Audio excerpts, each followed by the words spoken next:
So in today's computer interfacing and microprocessors lesson, we are going to be looking at system buses.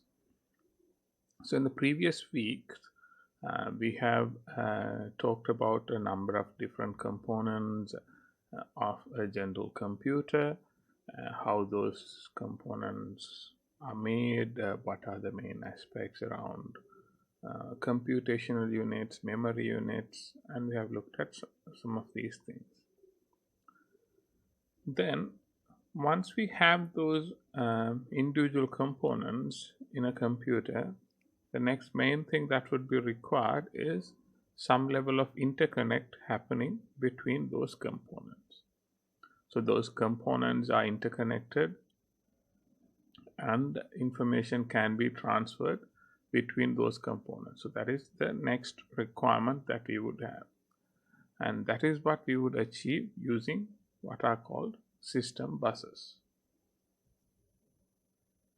So when we talk about interconnecting components, we are talking about mainly things like the CPU, the memory, and various input-output components. So then with those connected, so those are normally connected to, say, a circuit board or something like that. So they will be there on the motherboard. Then between these things, there should be certain interconnectivity happening. So, say for example, we may have a input-output related card, like a graphics card, for example. Normally, that would be slotted in a slot on the motherboard. But then again, it will have to make connection with the CPU somehow. So how these things are going to be interconnected is what we will be looking at when we are talking about system buses.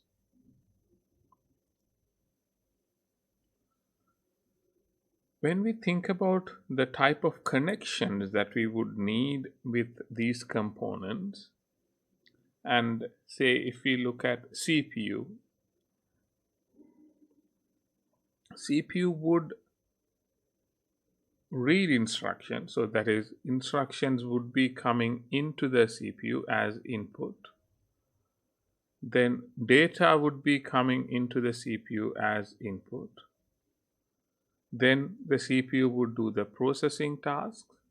Then once it's done, then it is going to write out the data after processing.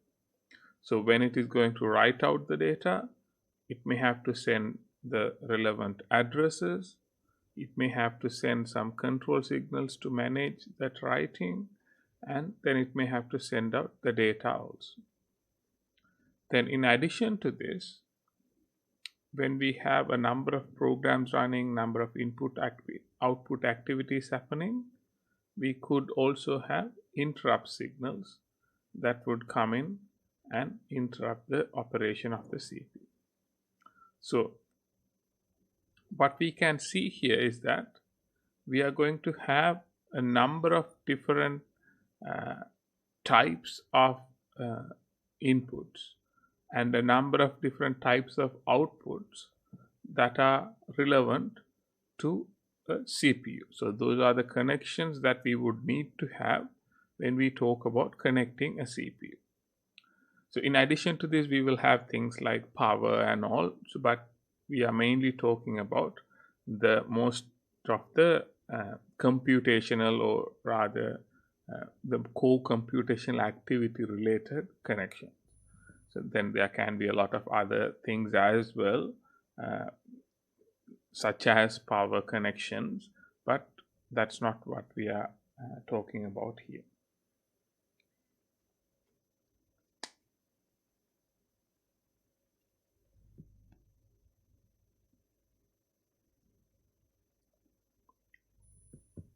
Then when we think about memory,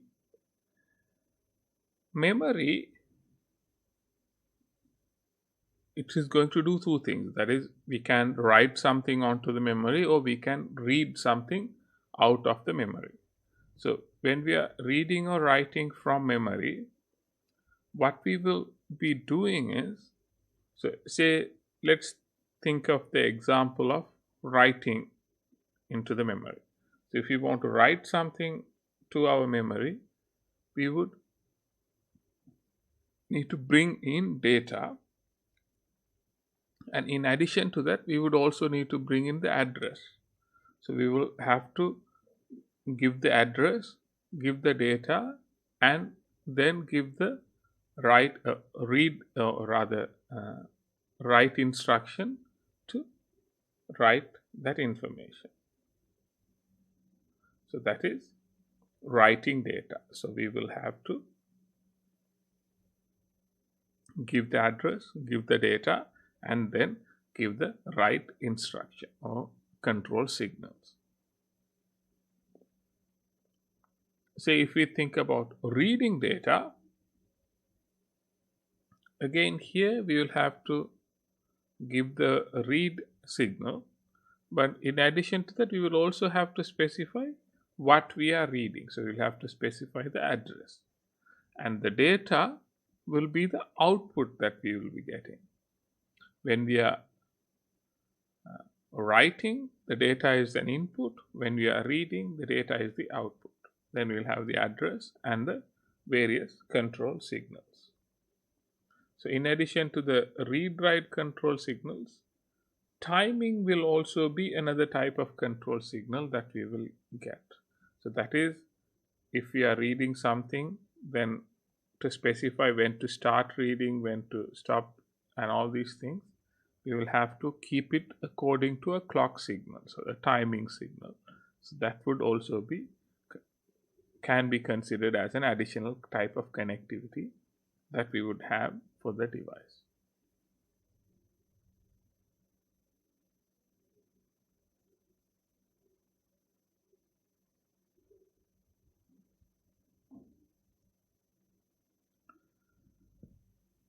Then the next sort of main sort of set of connections that we would have are relevant to input-output devices. So when we think about input-output devices, again, depending on whether it is an input device or an output device, the type of communication, the type of connections that we would have would be largely similar to the communication that we would have with memory, because what we can do with memory is like we can send information or get information back. With input output devices, again, mostly similar things. But say for example, if we take output devices, it will be similar to writing to memory. So it will receive data from memory or receive data. So there will be some data incoming paths. Then it will receive addresses, then some control signals. Then it can also send out information. So it can send out information from the device itself. Again, it can receive read signals and other control signals as well. And also, one of the additional things that we will observe here is the interrupt signals.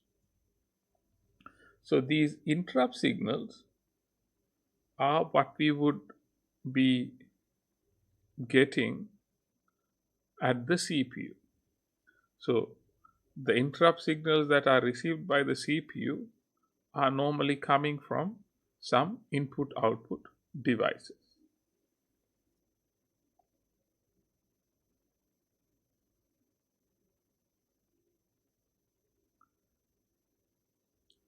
Then in addition to this, various input-output controllers will also do things like managing the underlying peripheral devices.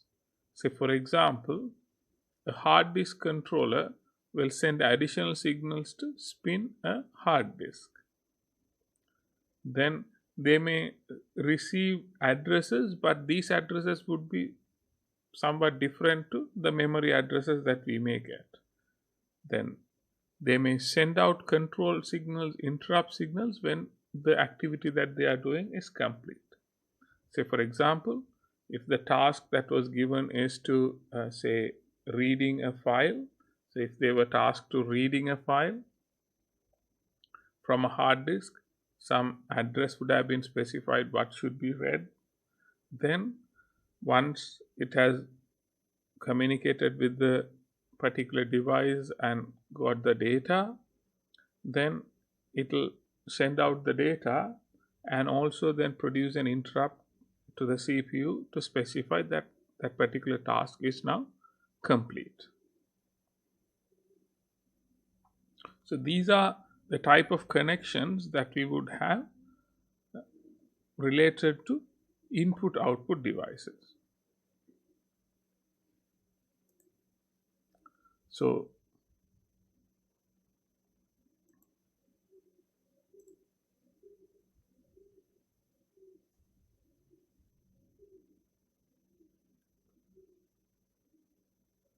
what we can see here is that, say, in the case of CPUs, we have a number of different types of connections. Some of these would relate to the other two components, memories and input output devices.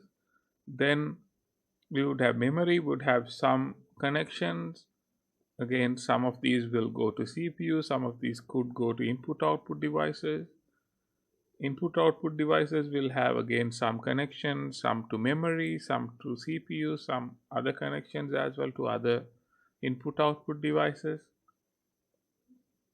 So with this, what we can see is there is a necessity to connect many of these things to each another. So then that is what we would try to achieve by using system buses.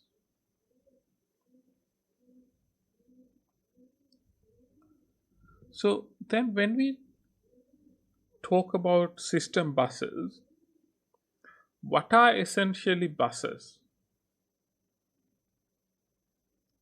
So when we say a bus,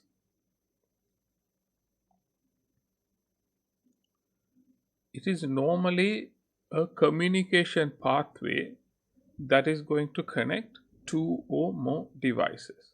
So the basic idea is that it is a communication pathway. And in most cases, this communication pathway is considered as a broadcast type of communication.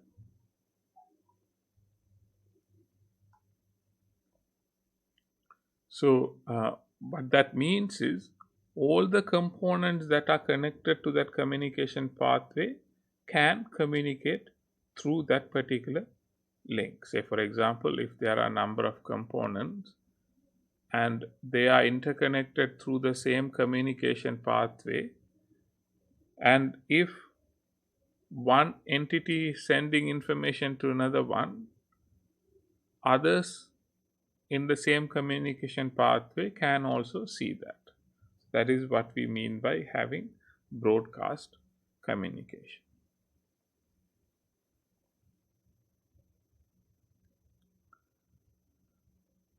One of the ways that we would identify these communication pathways, these buses, is using a number of grouped channels. So we would have what is called, say, for example, a 32-bit data bus. What we mean by a 32-bit data bus is it can carry 32 separate bits through independent channels at the same time. That is basically saying we have 32 different communication lines. In addition to the data line, in addition to the main data lines, we would have other things like power lines. But as I said, we would not be talking about these generally when we are talking about buses. We are mainly talking about the data lines in most times.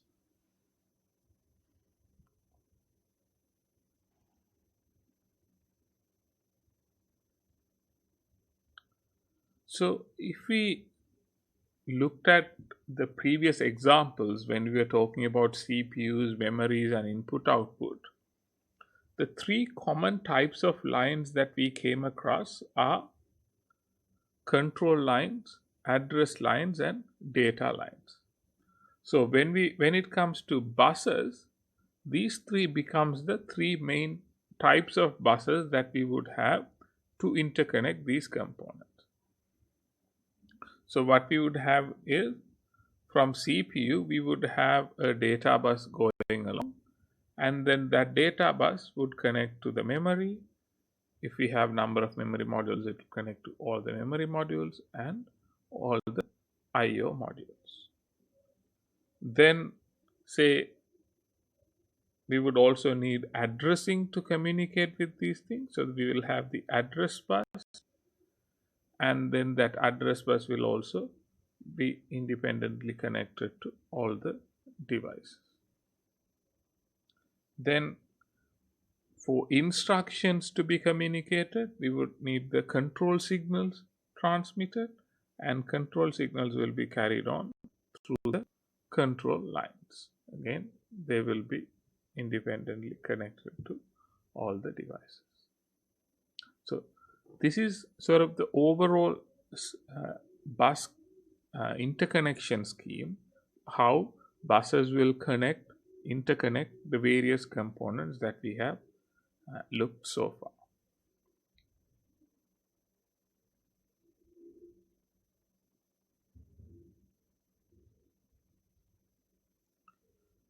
Now let's look at the three buses in a bit more detail. You would have sometimes discussed some of these things in some other modules, but we will again revisit them briefly. So with data buses, it's essentially going to carry the data, and when we say data, here there's no difference between the data of an instruction and the instruction itself. Both of those things will be considered as data. So say for example, if we think from an instruction point of view, and say we have an instruction like say add and like say two data values. So such a instruction would be seen as, all of these would be considered data.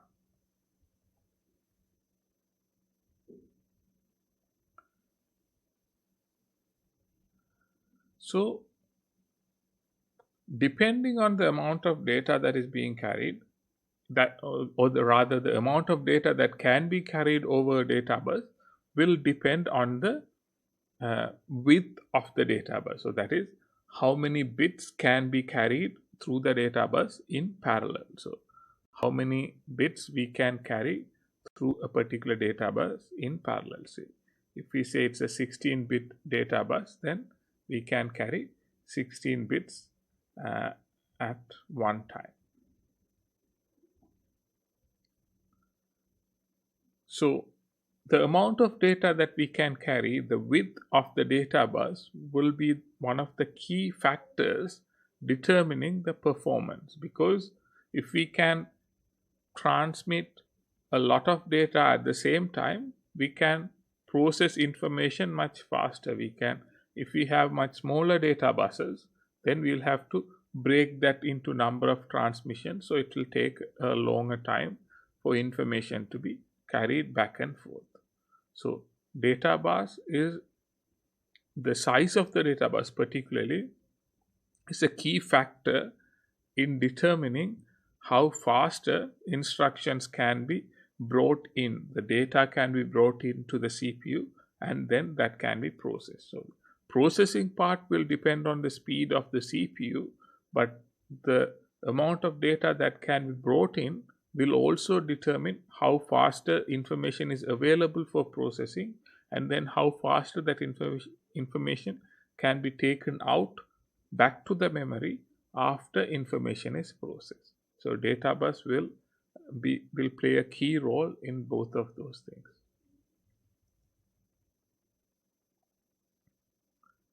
Then address bus is going to be used to determine a particular destination for data or the source for the data.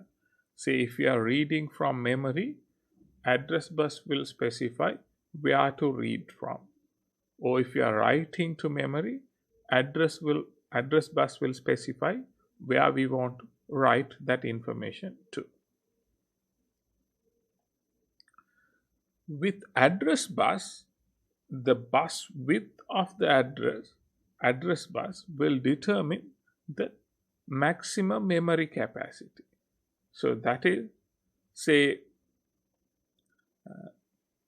if we have, say, for example, 16-bit addresses, what that means is with 16-bit addresses, the maximum amount of address space or addressable units that we can have will be determined by that.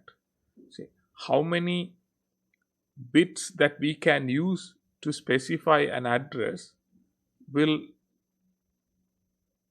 directly correlate to how many address spaces that we can have, because it is basically a binary representation of the various memory locations. So how many bits we have and how many various numbers that we can have with that number of bits will determine how many address spaces or addressable memory locations that we can have in a system.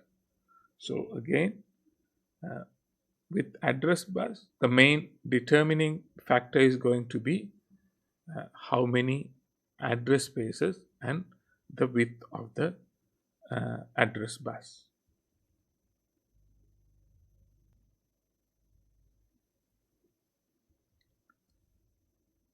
Then the third main bus that we will have is what we call as the control bus. And the main purpose of the control bus is to carry various other information that is relevant to doing the main communication things that are going to happening using the address and the data bus. So the address and the data bus are going to carry the main information related to communication. So they are going to carry the address, the data. So they are the main sort of core buses for the communication aspect. But control bus is the one that is going to make sure that data transfer, those communications are happening as intended. So the communication bus will carry, or rather the control bus will carry the control signals such as read-write signals, so to say read from memory or write to memory. So then that will be controlled, or that will be communicated through the control bus.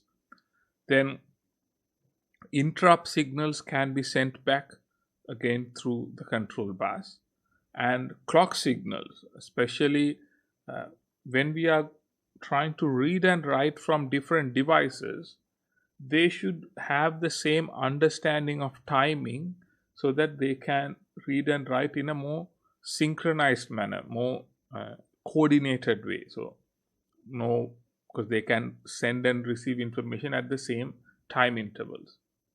So to keep track of that, we will also need to share the clock signals. So again, they may be carried through these control buses. So control buses will be mainly about carrying control signals, things like interrupt requests and clock signals.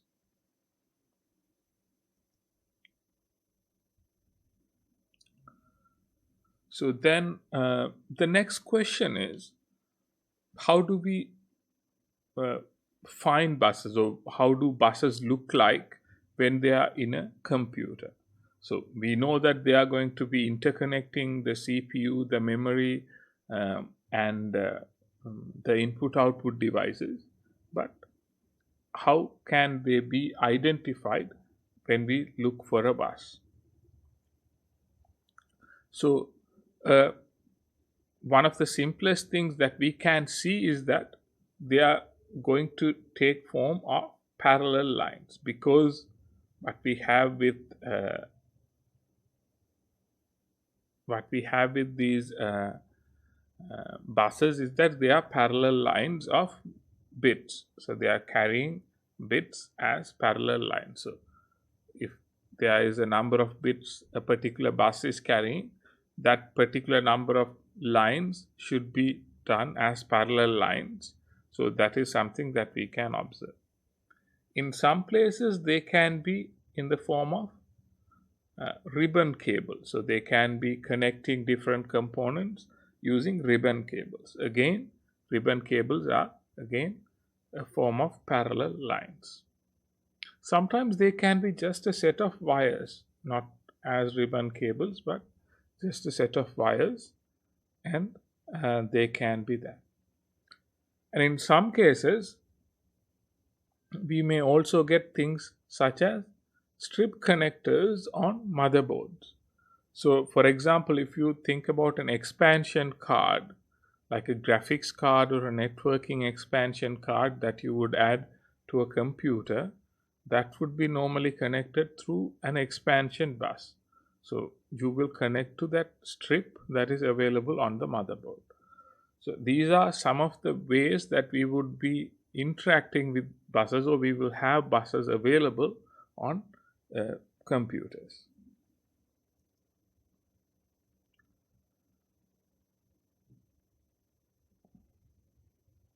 When we think about these buses and the types of buses that we can have in a computer, we can mainly categorize them into two main categories. That is, dedicated buses and multiplex buses. This separation or this categorization is based on how these buses are used for different purposes. Say, for example, with dedicated buses, what we have there in dedicated buses is we have separate data and address lines.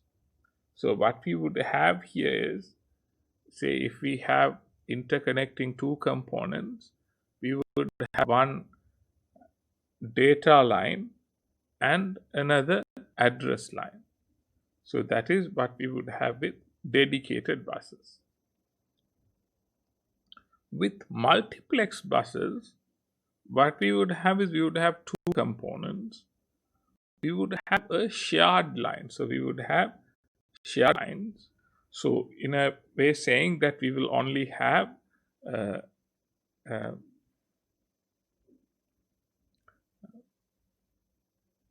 a single set of wires or single set of buses, bus lines connecting these components.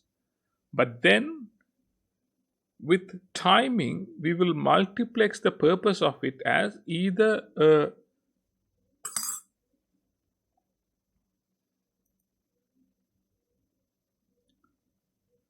So with timing, what we can have with multiplex buses is, in multiplex buses with timing, we can have the same set of wires functioning as address bus at a particular point in time, and then at another point in time the same wires can be used as data buses.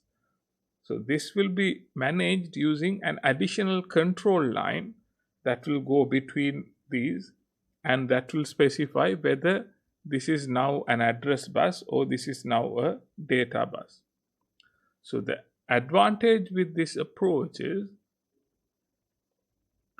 we will have fewer lines because we can do the same thing with the single set of wires. But the main sort of disadvantage is that it is going to be fairly complex. But we can see the advantage here. For example, if we have 64 lines for something and then say another 16 lines for something, we can just have the 64 lines and do all the communication there, because when we think about things like reading and writing, we can first send the address and then send the data and then read.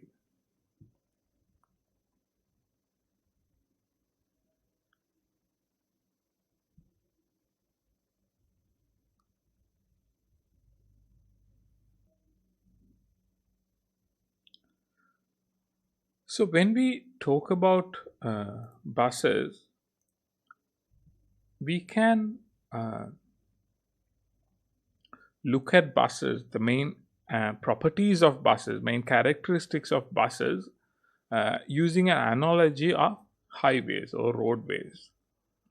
So the fact that buses are moving data from one point to the other is fairly similar to how roadways or highways are moving vehicles from one point to another. So the bus width, when we say there is a bus width, that is similar to how many lines or how many parallel lines that we have. So then how many parallel lanes that we have on a roadway. So that would directly correlate to how many vehicles can go in parallel, or how many bits that we can move between two components in parallel. So if we have 64 lines, then we can send 64 bits at the same time. If we have 8 lines, we can only send 8 bits at the same time. Then the bus speed is how faster each bit can be sent. So the difference between these two is, with bus width, what we have is, say we have these 4 lines, that means we can send 4 bits at a time and receive those 4 bits at the other end. So that is the bus width. But the bus speed is about how faster we can send the next bit through the same line. So that is, say if we send a 1, so then when can the next signal or the next bit can be sent? So is it going to take a millisecond, or is it going to take 10 milliseconds? So how quickly each bit can be sent is the bus speed.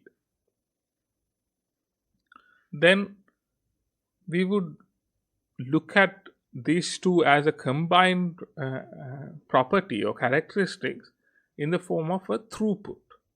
So that is combining all the bits or combining all the wires that we have, or all the lanes that we have, and the speed of each of those, we can come to a total amount of data that can be transmitted or transferred through a bus within a period of time. So that is, within 1 second, how many bits can be transmitted. So that will depend on what is the bus width and also the bus speed.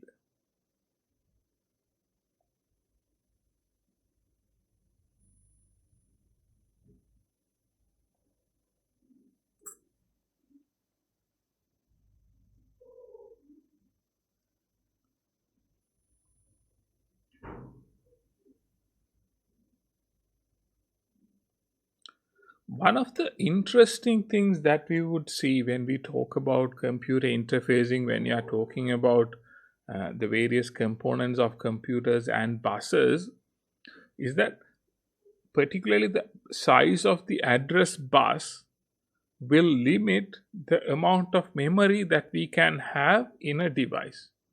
So this is something that you may have come across in practice as well. That is, in certain devices, there would be a specified limitation saying this computer can only have a maximum of 4 GB of RAM. This computer can have 16 GB of maximum RAM. So the motherboards themselves would specify what is the maximum amount of memory a device can support. So this would largely come from the fact that if we have a limited amount of bits for address, or the address bus has a limit, the width of the address bus would directly correlate to how many memory locations that we can address using the address bus. So the width of the bus will directly correlate to the number of memory locations. So say for example, if we have 32 bits, then we have this is 2 to the power 32 2 to the power 32 addresses. So then that is like 4 GB of addresses. So that is how we would specify like what is the addressable memory units that we would have. Again, that would also depend on the individual word sizes, but generally that is how we would correlate.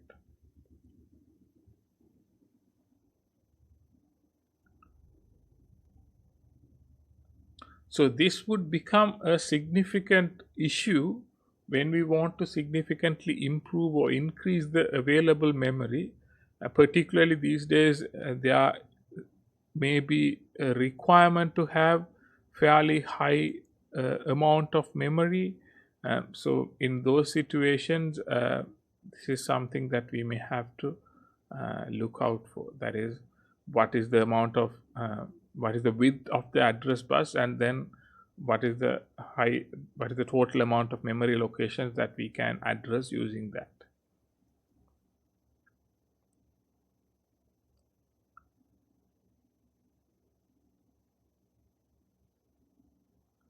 Then another thing that we would look at is the bus speed. So bus speed, as we mentioned previously, is the speed or how quickly information can be transmitted, how quickly the next bit can be sent through the same line.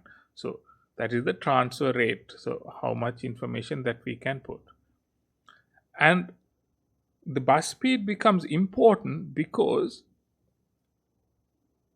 if we have a very fast processor but we have a very small or rather very slow bus speed, then that would be problematic, because the processor would be expecting incoming information at faster rates, but if the bus is slow, we are going to get information much slower. And similarly, if the processor is producing output, and if that can be transferred back to memory at a faster rate, then the processor cannot do more computation. So the speed of the processor will have to be compatible with the speed of the buses, because they have to communicate at the same range of speeds.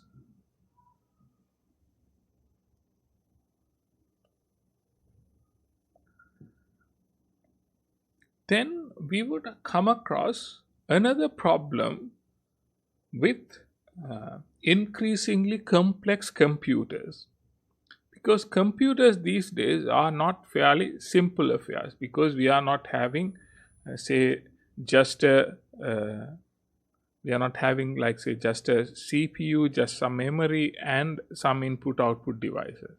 So that may have been the case of like having a CPU, having a single memory, and maybe some input output devices.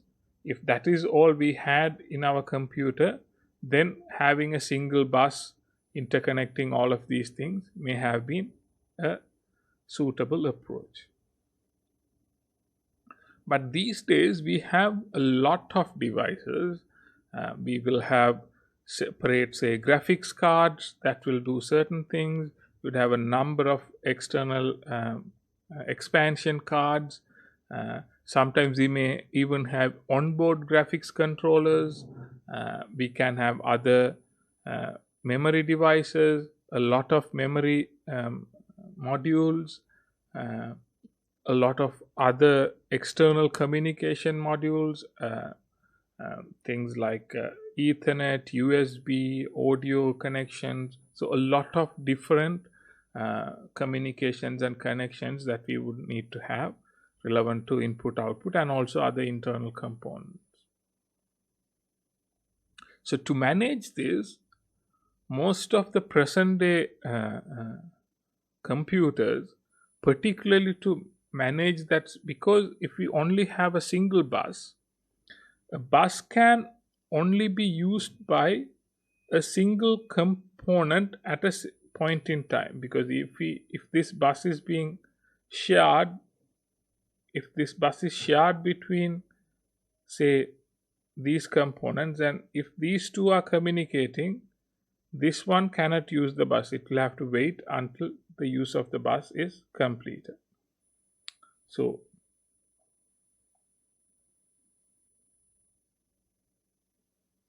what we would try to do with buses is we will try to have multiple of these buses, and we would normally the normal way of identifying is we would have the CPU, because that is our main component, and then we would split these buses into two sort of main categories. One is called the north bridge and the other one is called the south bridge. And the north bridge would normally connect to all the memory slots, so all the memory devices, and possibly any graphics slots, because graphics and memory would need a certain level of communication, so they will be connected through this north bridge bus or the north bridge connections. Then with south bridge, that would connect to other input output devices, and all the other things will be connected through the south bridge. So we would call the south bridge the IO controller hub. What this would do is most of the communication happening between the CPU and the memory, because most of the processing related information flow will be between CPU and memory. So that can happen in a dedicated manner through the north bridge, and any communication that is happening in the other input output related things doesn't interfere with the CPU memory communications. So the main purpose of splitting away from single bus solution to this type of multi-bus scenario is to mainly get advantages particularly relevant to performance, and particularly when we have a large number of devices interconnected.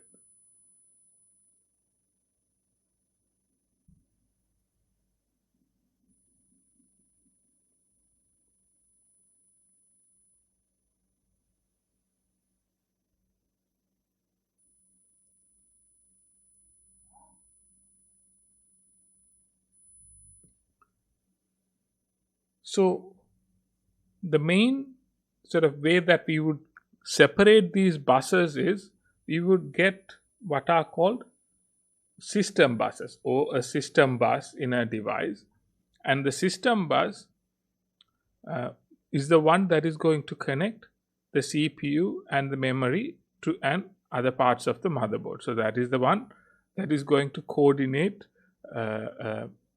the main communication with CPU and memory, and then onwards to other buses. And then what would happen is CPU and memory will be directly connected to this bus, and then other buses will connect to this bus. So what we will have is we'll have the CPU and the memory, and they will be connected through the system bus, and other buses themselves will come and connect to this bus.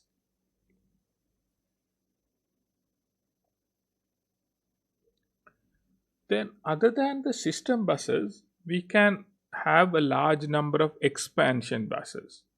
So things like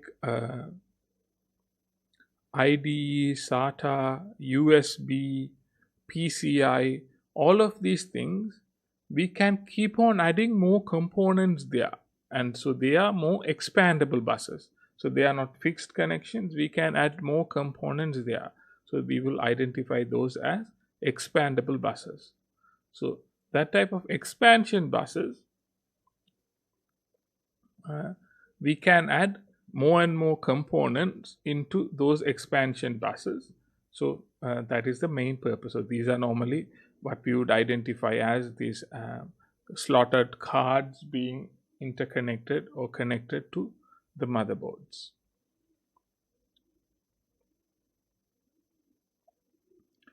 Then we may also have what is called a local bus. A local bus is essentially if there is a particular device that needs a higher amount of data transfer, and a good example is video information, because video is, it requires a lot of information transfer for graphics processors, graphics related information. So then what can be done there is that device can have its own high speed and fairly direct connection to the processor. So again, that is what we do here is with the North Bridge, or maybe sometimes even separately, what is possible is we can have some form of a direct connection or near direct connection to the processor. So this is what we would call as the local bus. But because these are dedicated direct connections, that means only few devices can be connected like that, because it would be a physical limitation, like how many direct connections that we can have, because we can't have a large number of direct connections, that would be impractical. So how many devices will depend on or like only few devices will be connected through the local bus.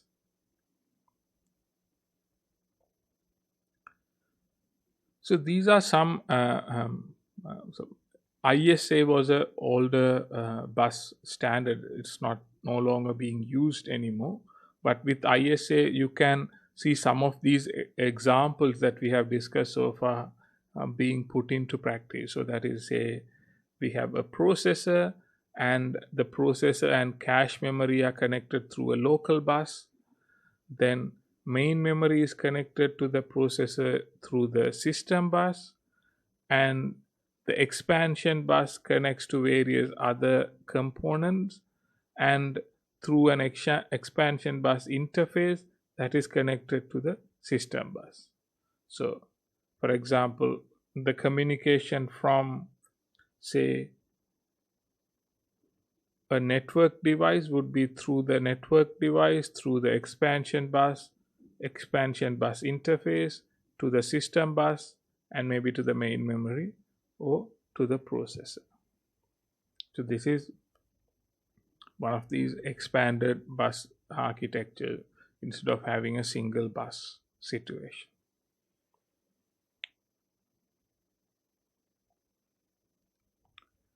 Then we can have one of the other ways we can split again is we can have sort of 3 layers, or we can have the system buses, then we can have a high speed bus and an expansion bus.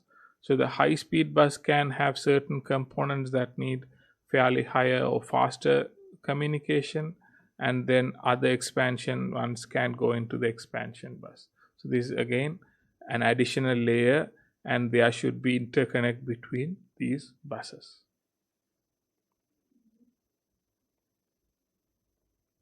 So if we briefly look at some of the common examples for system buses that we may find, the industry standard architecture, or ISA, was one of the earlier variants of a bus which came around in the 80s, and it was, in terms of speeds, it is pretty slow in today's standards, but computers were generally slow during those days, so it was a fairly acceptable bus standard there. Then one of the things that came about later on is what is called the notion of plug and play.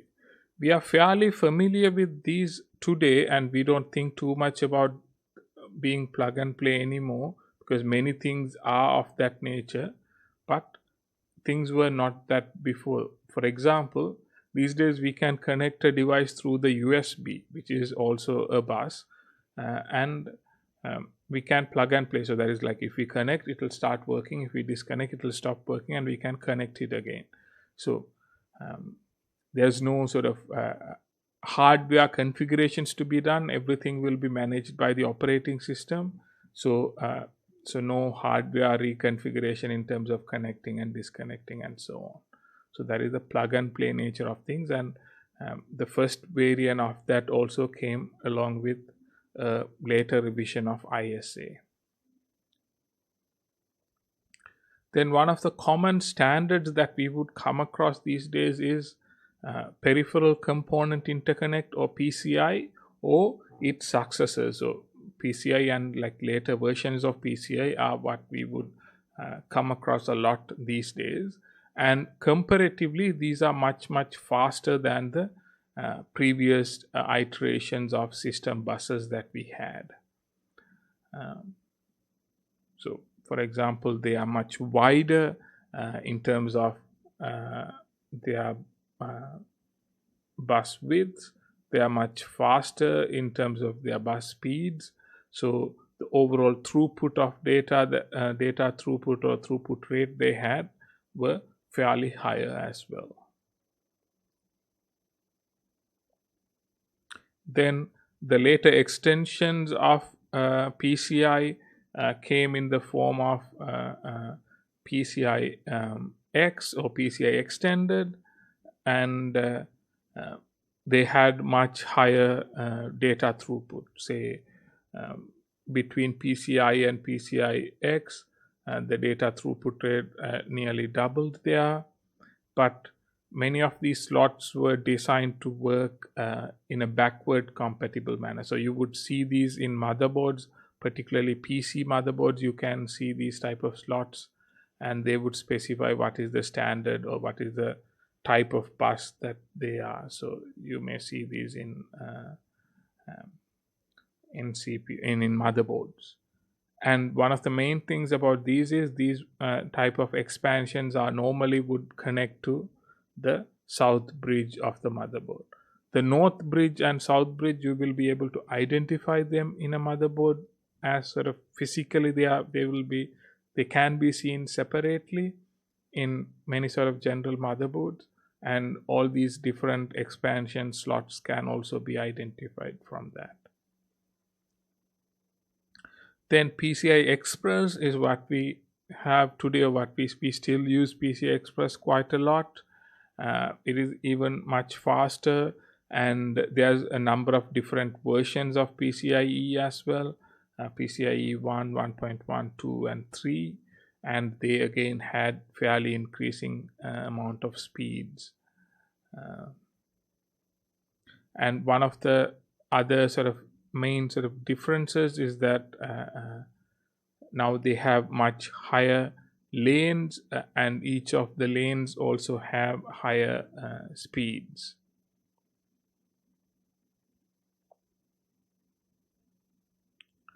So in addition to those type of internal buses, so internal buses are sort of internally directly connected components, we have other external buses, and a good example for an external bus is universal serial bus or USB, where you can connect a lot of components, lot of devices externally, like keyboards, mouses, storage devices, a lot of things. So, but it is essentially a bus. It is interconnecting everything to the main system bus internally. And one of the main advantages with USBs, it can support plug and play and hot plugging. So that is, you can just plug in a device and it can automatically configure itself at an operating system level, and also you can interconnect them while the system is switched on. So you don't have to switch off the device and connect this new thing. You can connect it while the system is still continuing to run.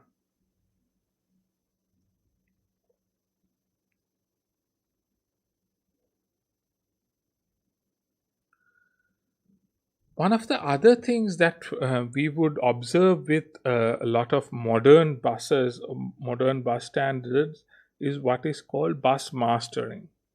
So what happens with bus mastering is, say for example, if we have a number of components and these components are interconnected through a expansion bus, for example, then the CPU is there and it is connected through the system bus.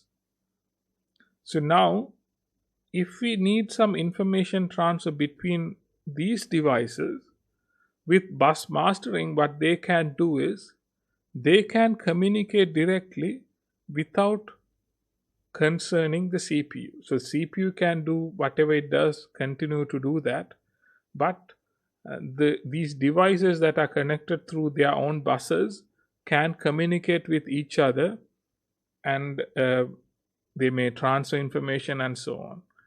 So this is a great advantage because one, they can do their own communication, at the same time CPU is continuing to do its own computations. So particularly things like PCI, they support bus mastering because it can improve performance, overall performance of the computer system significantly.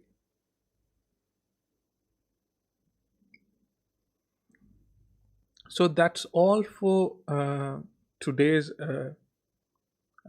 lesson. And do you have any questions?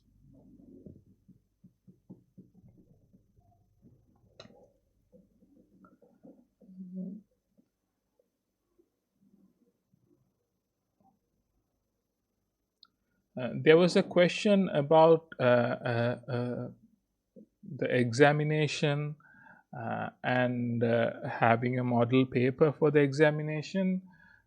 So the nature or the structure of the paper would be fairly similar to the examinations for a module that is also done with the engineering faculty. So I will share you that paper from the previous years. But in addition to that, closer to the exams, or once the exams times are confirmed, and I will do a revision and cover some of the key areas that will be part of the exam.